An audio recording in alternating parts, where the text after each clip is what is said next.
Dor, medo ou incredulidade? Em qual dessas situações você está hoje? Ou em quais dessas? Dor, medo ou incredulidade? Se a sua situação é de dor, qual é o motivo do teu choro? E onde você tem buscado o alívio dessa aflição? Se a sua situação é de medo, o que você teme? E o que esse temor tem te levado a fazer? Se a sua situação é de incredulidade, qual é o motivo da sua descrença? E aonde essa sua descrença tem te levado? Nessa passagem que nós vamos estudar hoje, Jesus lida com essas três situações, às vezes lida com todas de uma só vez. E nós temos muito a aprender com ele se estamos em alguma delas, ou se estamos no misto delas, ou se conhecemos alguém que está passando por algo parecido. Em resumo, o que Marcos quer nos ensinar nessa passagem poderia ser resumido da seguinte maneira, e você vai ouvir essa frase sendo repetida durante essa noite: não importa qual seja a sua dor ou o seu temor, venha até Jesus com fé, e Ele te receberá com amor. Essa é a grande lição contada por Marcos nessa passagem. E ele nos apresenta essa lição através de 4 cenas. A primeira cena está nos versículos 21 a 24 do capítulo 5. Jesus é procurado por um homem chamado Jairo. Então, não se esqueça, não perca. Não importa qual seja a sua dor ou o seu temor, venha até Jesus com fé, e Ele vai te receber com amor. Olha o que diz o texto, 21 a 24. Tendo Jesus voltado de barco para o outro lado, reuniu-se em volta dele uma grande multidão, e ele estava junto do mar.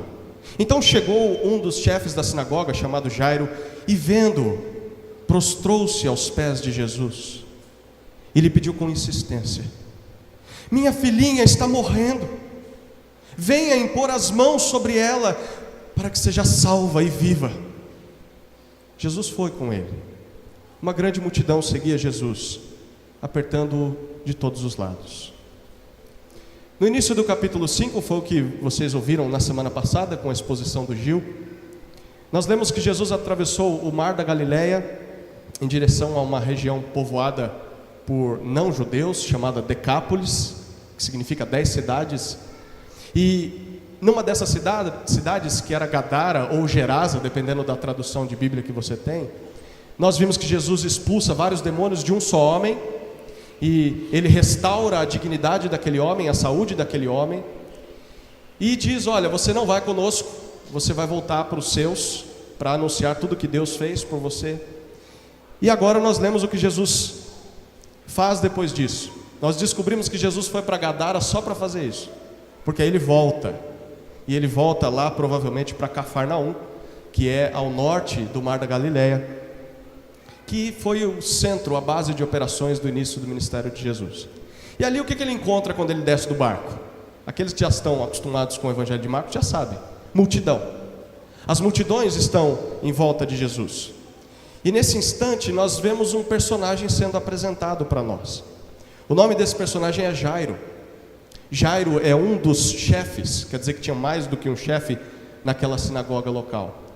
Considerando que a Galileia era uma região desprezada, não era muito honrada, aqueles mais nobres de Jerusalém, lá do sul, não respeitavam muito o norte. E considerando que a cidade de Cafarnaum era uma cidade pequena, então assim, ser um dos chefes da sinagoga de Cafarnaum não é lá essas coisas. Mas, ainda assim, nós temos ali uma pessoa diferente daquelas que buscavam a Jesus de modo geral. Porque a maioria que ia até Jesus era composta de pessoas simples e comuns como eu e você. Nós tínhamos mulheres, nós tínhamos idosos, crianças, Havia muitos mendigos que iam até Jesus, alguns aleijados eram levados, alguns pequenos comerciantes, mas ver líderes religiosos indo até Jesus, isso é coisa nova, a gente não viu isso acontecendo, salvo algumas exceções. E o que o Jairo quer com Jesus? Será que é aquilo que os fariseus e os escribas já fizeram em Marcos? Que é colocar Jesus à prova, provocar Jesus? Bom, não é isso que Jairo vem fazer. Jairo chega até Jesus e ele se prostra aos pés de Jesus, implorando pela vida da sua filha. A filha de Jairo está muito doente, ela está prestes a morrer. E o que Jairo pensa é: se Jesus vir até a minha casa, se Jesus tocar na minha filha, a minha filha vai ser curada, a minha filha vai viver. E o que Jesus faz?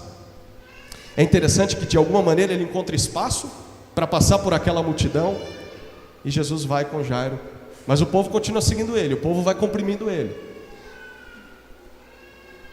E é isso que acontece.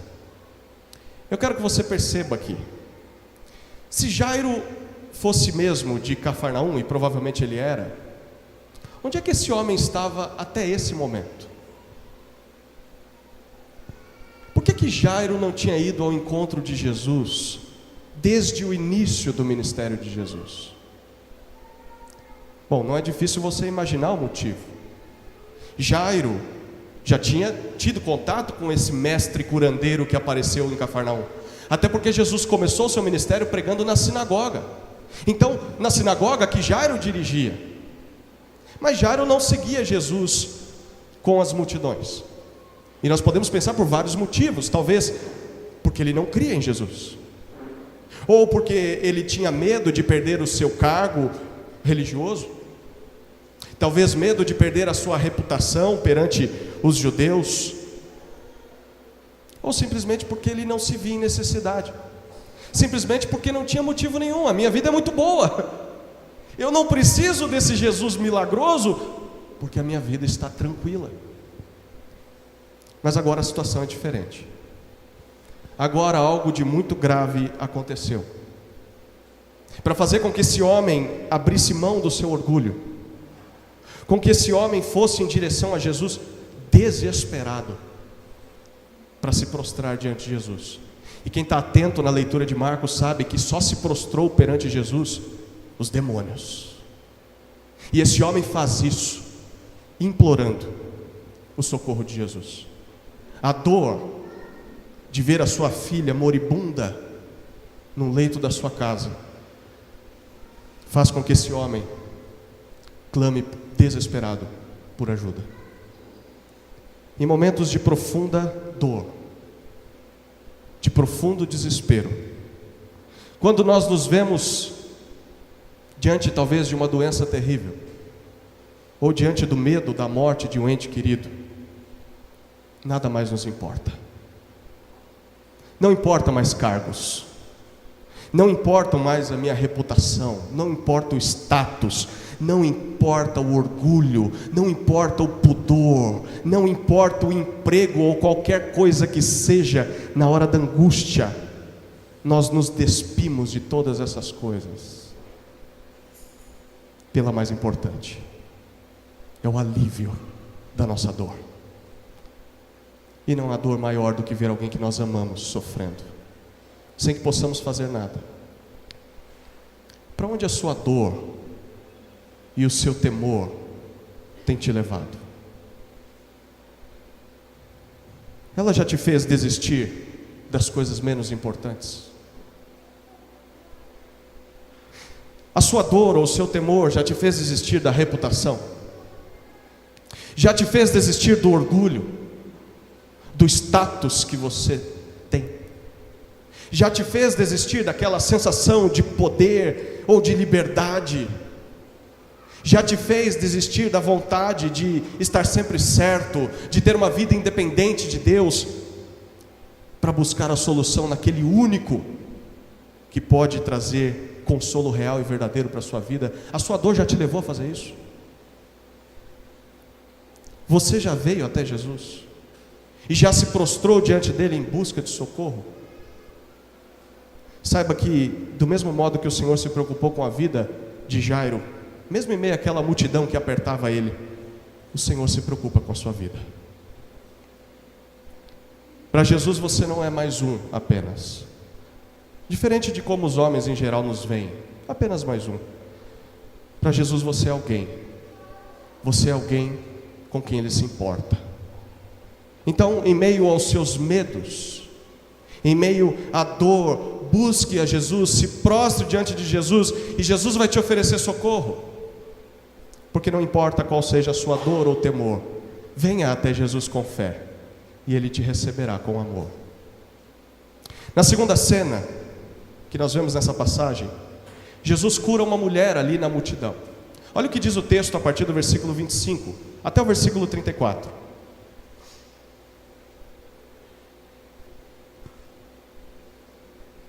Estava ali certa mulher que havia 12 anos vinha sofrendo de uma hemorragia. Ela havia padecido muito nas mãos de vários médicos e gastado tudo o que tinha, sem contudo melhorar de saúde. Pelo contrário, piorava cada vez mais. Tendo ouvido a fama de Jesus, a mulher chegou por trás, no meio da multidão, e tocou na capa dele, porque dizia: se eu apenas tocar na roupa dele, ficarei curada. E logo a hemorragia estancou e ela sentiu no corpo que estava curada daquele mal. Jesus, reconhecendo imediatamente que dele havia saído o poder, virando-se no meio da multidão, perguntou: quem tocou na minha roupa? Os discípulos responderam: o senhor está vendo que a multidão o aperta e ainda pergunta quem me tocou? Ele, porém, olhava ao redor para ver quem tinha feito aquilo. Então a mulher, amedrontada e trêmula, ciente do que lhe havia acontecido, veio, prostrou-se diante de Jesus e declarou-lhe toda a verdade. Então Jesus lhe disse: filha, a sua fé salvou você. Vá em paz e fique livre desse mal. Marcos tem um jeito especial e único de contar histórias, e talvez você já tenha percebido isso na leitura desse livro. Ele está usando aqui um recurso que os que estudam o livro de Marcos chamam de sanduíche de Marcos. É sanduíche mesmo. Por quê? É uma forma com que Marcos encontrou de comunicar a sua mensagem, e várias vezes ele faz isso no livro. Como funciona? Ele primeiro inicia uma história que ele deixa em aberto, ele não fecha a história. Depois, no meio dessa história, ele interrompe com uma nova história, e por fim ele finaliza com aquela história que ele iniciou no começo. Então é como um sanduíche, você tem o pão, você tem o recheio e o pão de baixo.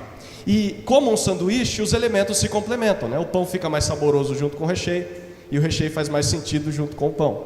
Então, para você entender a história que está em cima e embaixo, você precisa entender a do meio. E para entender a do meio, a de cima e de baixo complementam essa compreensão.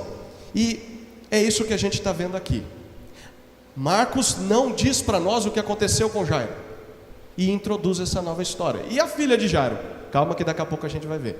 A aflição de Jairo deixa em suspense. Enquanto eles estão caminhando em direção à casa daquele homem, nós somos apresentados a alguém no meio daquela multidão que está cercando Jesus. É uma mulher. E o simples fato de ser uma mulher já era motivo de vergonha e humilhação naquela época, porque mulheres não eram muito respeitadas. Mas o quadro dessa mulher aqui era pior, porque ela estava sofrendo já há 12 anos com uma doença terrível, incurável, uma hemorragia, ou outra versão diz, um fluxo de sangue. Por todo esse tempo, imagine 12 anos. Você pode imaginar essa mulher tentando encontrar ajuda na medicina da época, que não era tão avançada, mas depois de gastar tudo que tinha, a situação dela apenas se agravou mais ainda. Mas essa não é a pior parte, porque além de sofrer com constantes dores, imagine isso, além de sofrer com dores, além de sofrer com a vergonha perante as pessoas, talvez com a pobreza depois de ter gastado tudo com os médicos, segundo a lei de Moisés, essa mulher era alguém impura, por causa do fluxo de sangue. Isso significa que ela era impedida de buscar a Deus junto com os demais, porque ela era cerimonialmente impura. por 12 anos inteiros. 12 anos. E o que essa mulher faz? Em meio à sua dor, como um último ato de desespero, o texto diz que ela ouviu falar de alguém que estava curando pessoas na região, e ela vai até esse alguém. Ela pensava: se eu ao menos conseguir tocar na roupa desse homem, eu tenho certeza absoluta de que eu vou ser curada por ele. Que fé, né? E realmente é exatamente isso que ela faz. Em meio àquele aperto, ela consegue se esforçar e encostar no manto de Jesus, e o texto diz para nós que imediatamente ela sente que aquela hemorragia de 12 anos cessa. Ela é curada imediatamente. Que alívio, que alegria. Mas algo não estava nos planos dessa mulher, e nem nós poderíamos imaginar isso aqui. No exato momento em que aquela mulher é curada, Jesus percebe que poder havia saído dele. O que isso significa, Marcos? Marcos não se preocupa em explicar para a gente. Ele simplesmente diz que Jesus para e Jesus pergunta: quem foi que me tocou? O que parece ridículo para os discípulos, né? Está todo mundo aí encostando. Como assim, quem foi que te tocou? O problema é que os discípulos não sabem o que está acontecendo. Só duas pessoas sabem o que está acontecendo: Jesus e aquela mulher. Então Jesus para e Jesus começa a olhar ao redor para descobrir quem é que tinha tocado nele com fé. E aquela mulher, que há alguns segundos estava cheia de alegria, cheia de alívio, é interessante os versículos 33 e 34, ela é tomada de grande pavor, e ela começa a tremer. Aquele que a curou, simplesmente com um toque involuntário, ele nem estava planejando tocá-la. Sabe o que aconteceu? Realmente esse homem é mais poderoso do que eu imaginava. Então ela faz o que qualquer um em sã consciência deveria fazer. Ela faz como Jairo fez. Ela vai até Jesus, ela se prostra diante de Jesus e ela conta toda a verdade para Jesus. Então Jesus olha para ela e diz: filha, a sua fé te curou da tua enfermidade. Não precisa mais ter medo. Você pode ir para casa em paz e pode ir livre do teu mal. A sua fé te salvou. Você já se perguntou no que essa mulher creu? Que fé é essa que curou ela? Será que é uma fé em quem Jesus era? Uma fé na pessoa de Jesus? Ou será que era uma fé no que Jesus podia fazer, no poder de Jesus? Só tem as apostas.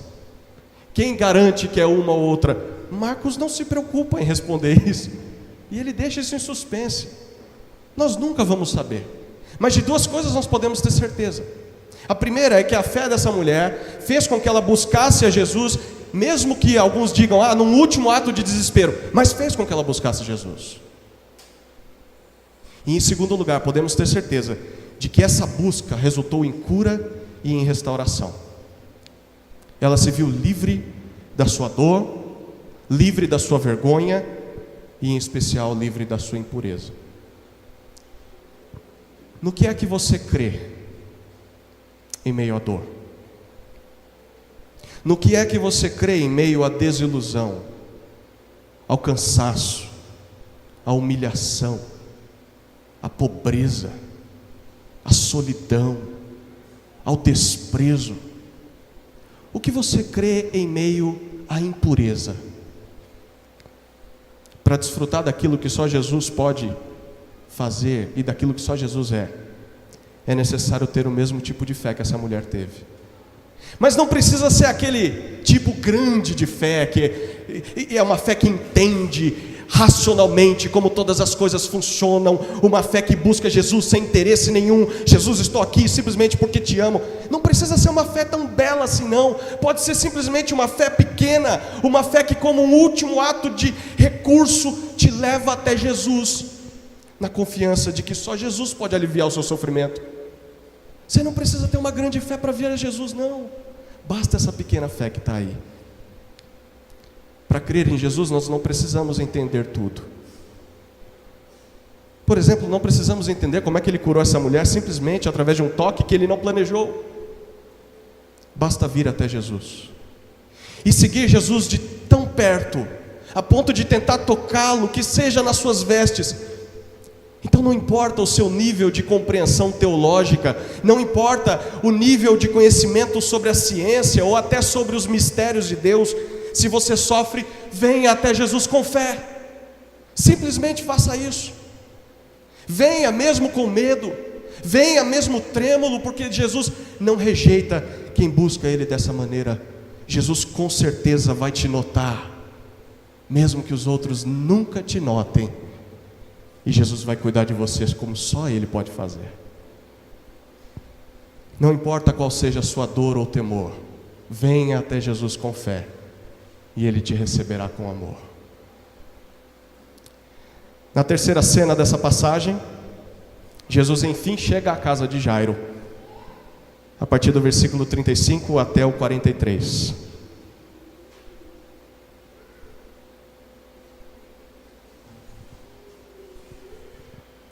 Enquanto Jesus ainda falava, chegaram alguns da casa do chefe da sinagoga dizendo: a sua filha já morreu, por que você ainda incomoda o mestre?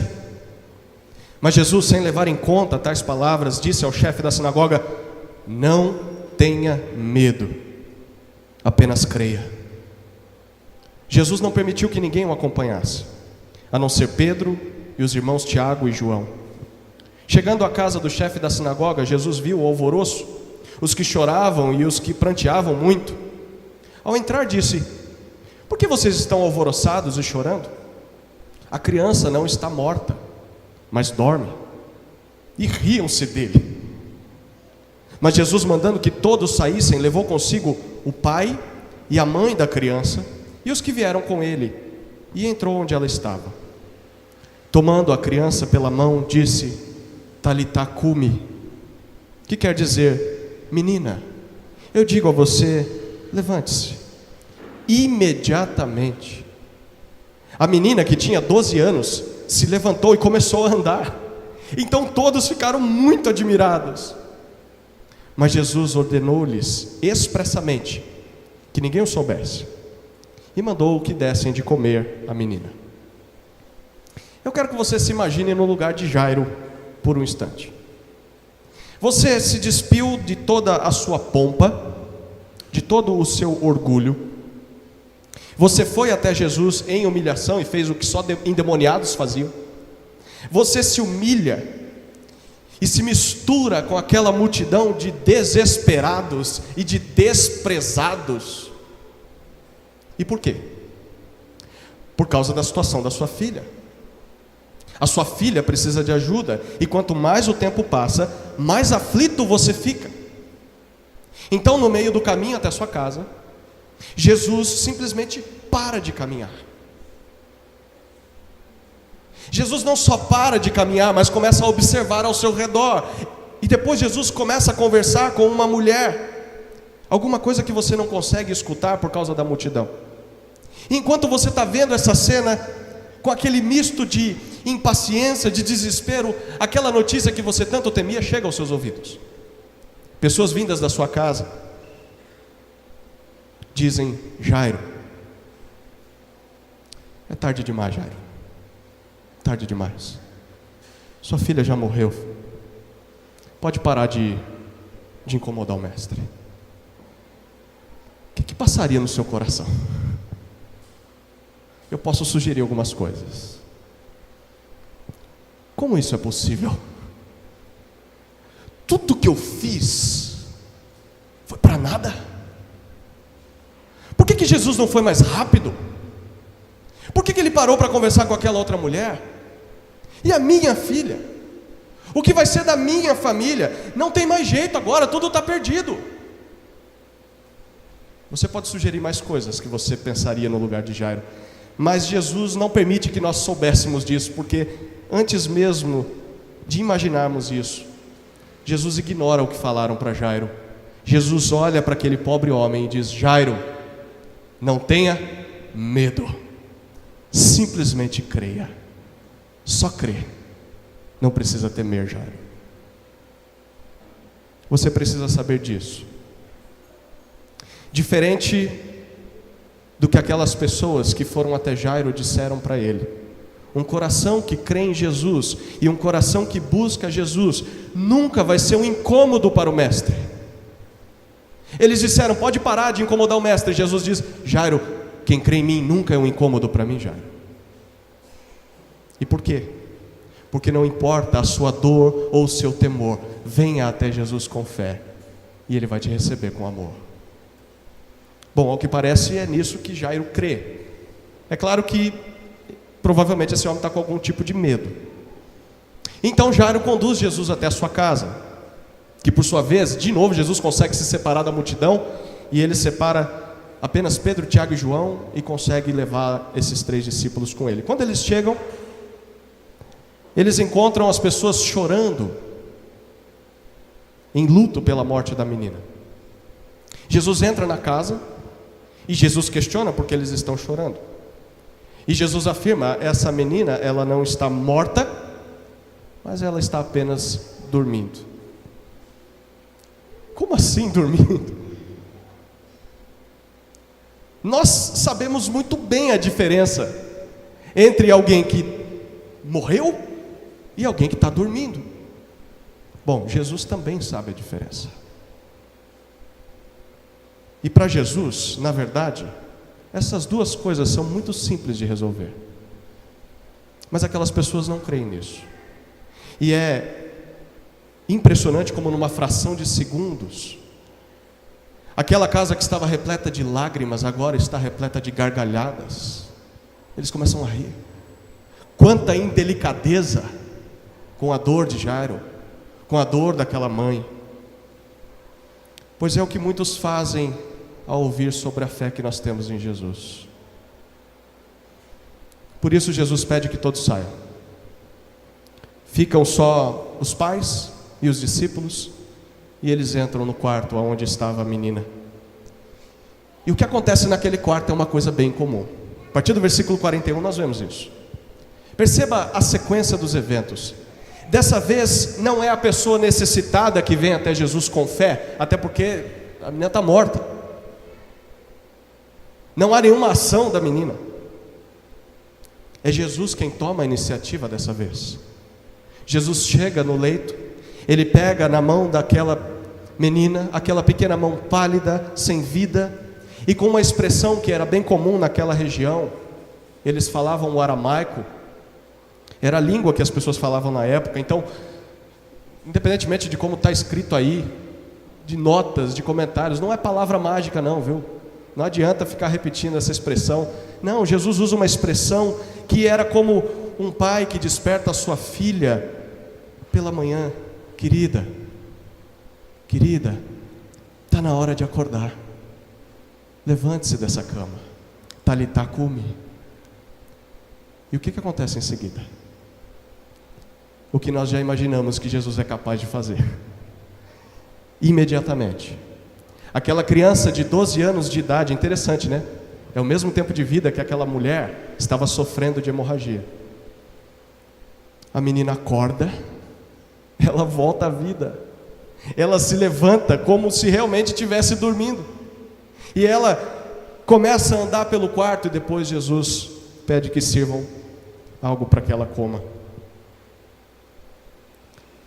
A sua dor ou o seu medo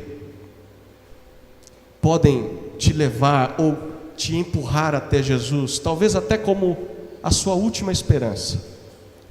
Mas uma vez que você encontra Jesus, não há mais motivo para temer. Basta crer em Jesus, e Jesus vai te receber com amor, e o medo simplesmente vai desaparecer. Foi o que Jesus fez com essa família. Apesar dos risos de incredulidade daquelas pessoas, e realmente muitos vão rir diante do que nós estamos lendo, mas vão rir porque não creem em Jesus. Vão rir talvez porque não chegou a hora de eles buscarem ao Senhor em busca de socorro. O que é pior? Rir do que Jesus diz e do que Jesus pode fazer, ou continuar incrédulo e desfrutar do poder de Jesus? É a pergunta que Marcos quer que eu e você respondamos. O que vale mais a pena? Vale crer nesse Jesus ou vale continuar incrédulo? Responda você. Não importa a sua dor ou o seu temor, venha até Jesus com fé e Ele te receberá com amor. Na última cena dessa passagem, Jesus é rejeitado em sua própria cidade. Olha que interessante. Começo do capítulo 6, versículos 1 a 6, olha o que dizem esses versículos. Tendo saído dali, Jesus foi para a sua terra e os seus discípulos o acompanharam. Chegando o sábado, começou a ensinar na sinagoga e muitos, ouvindo-o, se maravilhavam, dizendo: de onde lhe vem tudo isso? Que sabedoria é esta que lhe foi dada? E como se fazem tais maravilhas por suas mãos? Não é este o carpinteiro, o filho de Maria, irmão de Tiago, José, Judas e Simão? As suas irmãs não vivem aqui entre nós? E escandalizavam-se por causa dele. Jesus, porém, lhes disse: nenhum profeta é desprezado, a não ser na sua terra, entre seus parentes e na sua casa. Não pôde fazer ali nenhum milagre, a não ser curar uns poucos doentes, impondo-lhes as mãos. E admirava-se da incredulidade deles. Jesus percorria as aldeias vizinhas, ensinando. Enfim, depois de tudo que nós lemos, Jesus sai daquela cidade, Jesus volta para sua terra, a terra de Nazaré, que ainda fica na região da Galileia, e ele vai acompanhado só dos discípulos. E como de costume, como ele fazia lá em Cafarnaum, no dia de sábado, Jesus vai até a sinagoga e ele começa a ensinar. Mas de acordo com Marcos, essa é a primeira vez que Jesus ensina os seus próprios conterrâneos.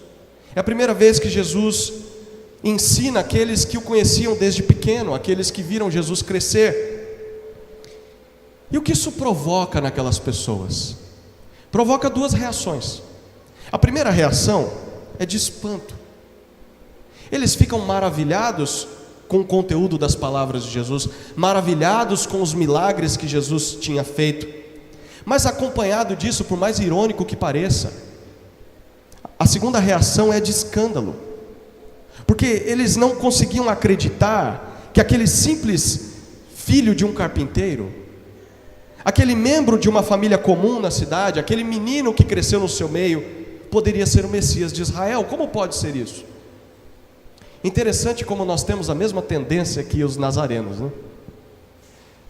Nós damos tanta atenção, tanta honra para pessoas que vêm de fora e que nós não conhecemos muito bem, e para aqueles que crescem no nosso meio e que têm a mesma mensagem dos de fora, nós tratamos com descrédito, nós não damos ouvidos, pois Jesus diz: é isso mesmo o que está acontecendo. Diferente de Jairo e diferente daquela mulher com hemorragia, que mal conheciam Jesus, mas creram em Jesus, essas pessoas que viram Jesus crescer, essas pessoas que sabiam muito sobre Jesus, elas não creram em Jesus. Isso é impressionante, não é?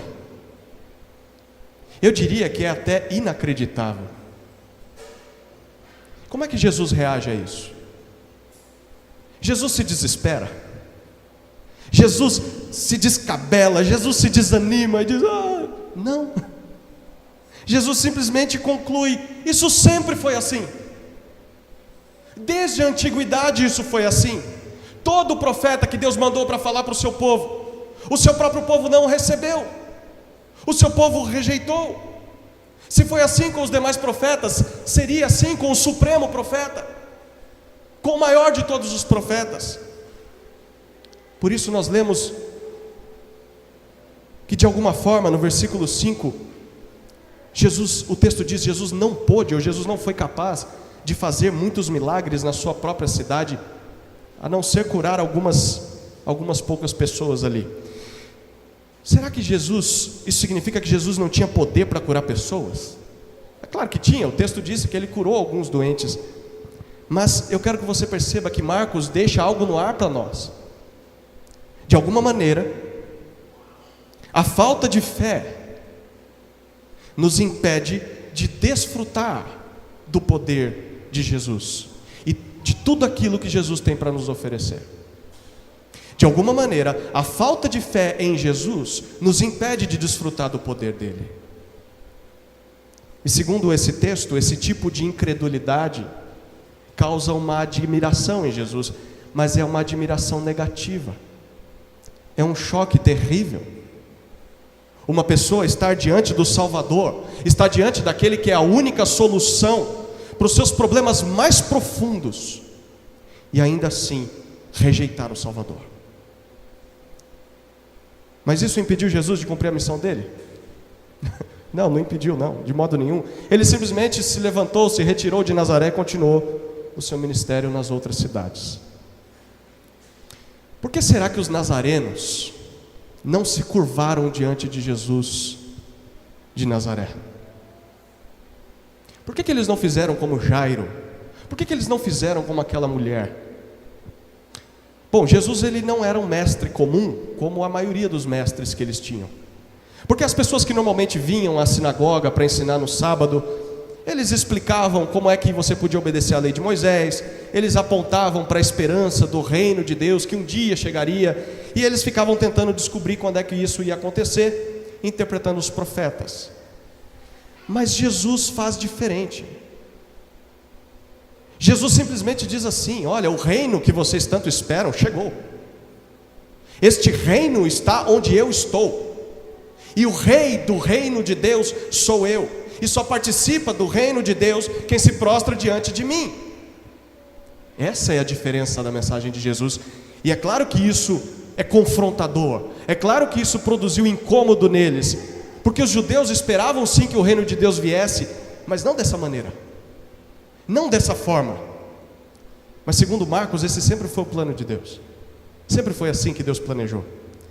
E aquelas pessoas estavam rejeitando o plano de Deus por causa da sua incredulidade. Apesar de todos os sinais que estavam vendo, apesar de todos os milagres, apesar de estarem face a face com o Messias, elas eram incrédulas.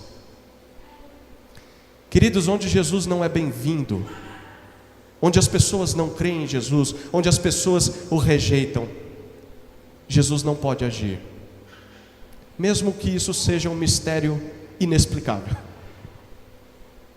Onde não há espaço para Jesus ficar, ele simplesmente se retira e vai para onde as pessoas o querem receber.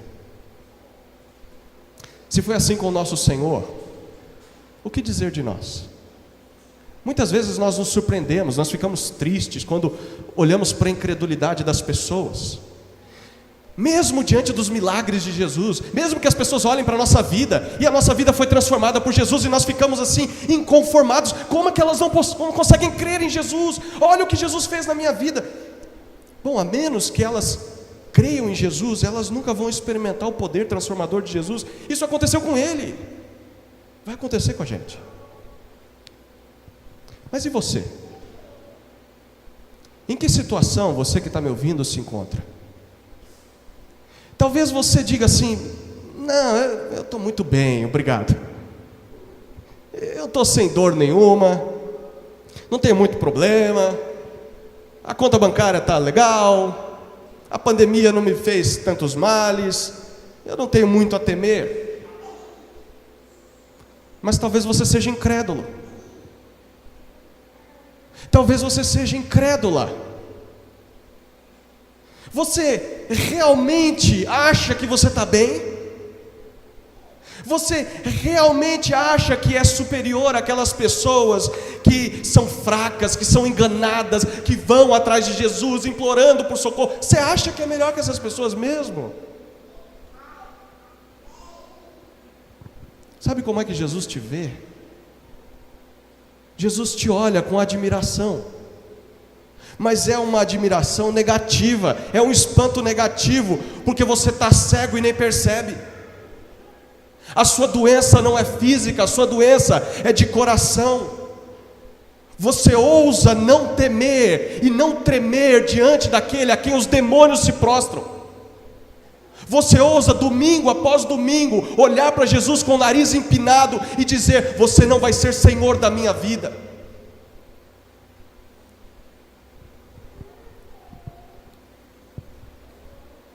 Se você continuar assim, o seu destino vai ser terrível. Terrível. Mesmo que você nunca desfrute de dor nessa vida e nunca tenha medo nessa vida. Pense muito bem nisso. Antes que Jesus se retire de Nazaré. Antes que Jesus se retire de onde você está. Amanhã pode ser tarde demais.